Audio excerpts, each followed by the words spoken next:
Hi friends, scientific officer forensic പഠിച്ചുകൊണ്ടിരിക്കുന്ന എല്ലാവരുടെയും ആദ്യത്തെ വിഷമം ഞാൻ പറഞ്ഞുതരാം. വേക്കൻസി ഉണ്ടാകുമോ ഇല്ലയോ?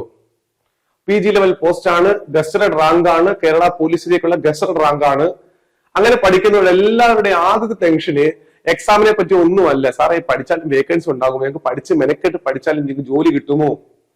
ചെറിയ ഉദാഹരണം, ഞങ്ങള് മാസ്റ്റർ അക്കാഡമി ഏറ്റവും കൂടുതൽ ഫോക്കസ് ചെയ്ത് പറയുന്ന കാര്യം ഡോക്യുമെന്റ്സ്. നിങ്ങൾ ഫിസിക്സ് കെമിസ്ട്രി ആണോ, നിങ്ങൾ ഡോക്യുമെന്റ്സിൽ പഠിക്കുക. നിങ്ങൾ ഡോക്യുമെന്റ്സിൽ പഠിക്കുന്നതാണ് എപ്പോഴും പറയുന്നത്. ഡോക്യുമെന്റ്സിനെ പറ്റി 1-2 വീഡിയോസ് യൂട്യൂബ് ചാനൽ തന്നെ കിടപ്പുണ്ട്. അവരുടെ സ്റ്റഡി പ്ലാനും എങ്ങനെ പഠിക്കണം എല്ലാം യൂട്യൂബ് ചാനൽ കിടപ്പുണ്ട്.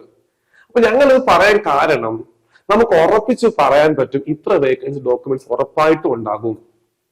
അതിപ്പോൾ മന്ത്രിസഭാ തീരുമാനമായി വന്നിട്ടുണ്ട്. അത് ഞാൻ ബേസിക്കലി പറഞ്ഞുതരാം.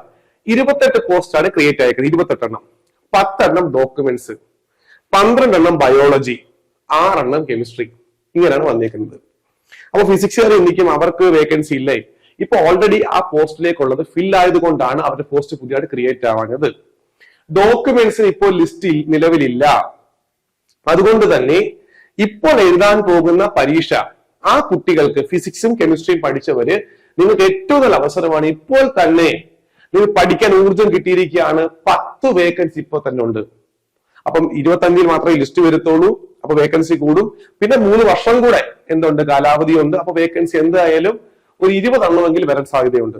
ഞാൻ ഒരു ഏകദേശം ഊഹം പറഞ്ഞതേ ഉള്ളത്. എന്തായാലും 10 എണ്ണം ഉറപ്പാണല്ലോ. ഇപ്പൊ മന്ത്രിസഭ തീരുമാനിച്ച് 10 വേക്കൻസി ഉണ്ട്.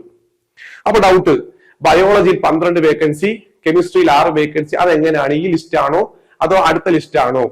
PSCയുടെ നിയമപ്രകാരം ഒരു ലിസ്റ്റ് നിലവിലുള്ളപ്പോൾ വേക്കൻസി വന്നാൽ ആ ലിസ്റ്റ് ഉള്ളവർക്ക് വേണം കൊടുക്കാൻ എന്നാണ് PSCയുടെ നിയമം. അപ്പൊ അതുകൊണ്ട് തന്നെ ഇപ്പോൾ വന്ന വേക്കൻസികൾ എന്തായിരിക്കും? നമുക്ക് ഉറപ്പായിട്ട് ഇപ്പോൾ ലിസ്റ്റ് ഉള്ളവർക്കായി കൊടുക്കാൻ സാധ്യത കൂടുതൽ. കെമിസ്ട്രി 6, അതേ കണക്ക് തന്നെ ബയോളജി 12. ഓക്കെ ആണല്ലോ. അപ്പൊ ഇനി പഠിക്കുമ്പോൾ നിങ്ങൾ കെമിസ്ട്രിക്കാർ ചിന്തിക്കും, ബയോളജിക്കാർ സാർ ഇനി വേക്കൻസി വരുമോ? വേക്കൻസി വരും. PSC വെറുതെ ഒന്നും ലിസ്റ്റ് ഇടത്തില്ലല്ലോ, ഒരു എക്സാം ഇടത്തില്ലല്ലോ. വേക്കൻസി ഉറപ്പായിട്ടും ഉണ്ടായിരിക്കും. ഡോക്യുമെന്റ്സ് ശ്രദ്ധിച്ചോളുക. നിങ്ങൾക്ക് ഇപ്പൊ തന്നെ വേക്കൻസി ഉണ്ട് 10 എണ്ണം, നല്ലതാണ്. 10 വേക്കൻസി ഉണ്ട്, അത് കൂടും. കെമിസ്ട്രിക്കാർക്കും ഫിസിക്സുകാർക്കും ബയോളജിക്കാർക്കും മനസ്സിലാക്കുക, വേക്കൻസികൾ വരും. അത്രമാത്രം പ്രാധാന്യമുള്ള നമ്മുടെ ഗവൺമെന്റും കോടതികളും പോലീസ് സ്റ്റേഷനുകളും എല്ലാവരും തന്നെ ഈ ഒരു വേക്കൻസിയോ ബന്ധപ്പെട്ട് ഒരുപാട് ചർച്ച കണക്കാണ്. കാര്യം ആവശ്യത്തിന് ആളില്ല. നമുക്കറിയാം, സയന്റിഫിക് എവിഡൻസ് ആണ് ഇപ്പൊ ഏറ്റവും കൂടുതൽ പ്രാധാന്യം കൊടുക്കുന്നത്. കോടതിയിലൊക്കെ ഏറ്റവും കൂടുതൽ പ്രാധാന്യം എന്തിനാണ്? സയന്റിഫിക് എവിഡൻസിനാണ്. അപ്പൊ അത് ചെയ്യാൻ എന്ത് വേണം? ഗവൺമെന്റിന്റെ തന്നെ സിസ്റ്റം ഉണ്ടാകണം, ഒരു ഡിപ്പാർട്ട്മെന്റ് ഉണ്ടാകണം, അവിടെ മാൻ പവർ വേണം. അപ്പൊ ആളെ എടുത്തേ പറ്റൂ. അതുകൊണ്ടാണ് ഇത്രയും സാമ്പത്തിക പ്രശ്നം നിൽക്കുന്ന സമയത്ത് പോലും 28 വേക്കൻസി ക്രിയേറ്റ് ആയിരിക്കുന്നത്. നന്നായി പഠിക്കുക, നല്ല ആവശ്യത്തോട് പഠിക്കുക. ഉറപ്പായിട്ടും വേക്കൻസികൾ വരും. നിങ്ങൾക്ക് എല്ലാവർക്കും, പഠിക്കുന്നവർക്ക്, ഉയർന്ന റാങ്ക് വാങ്ങുന്നവർക്ക് ജോലി കിട്ടും. Thank you.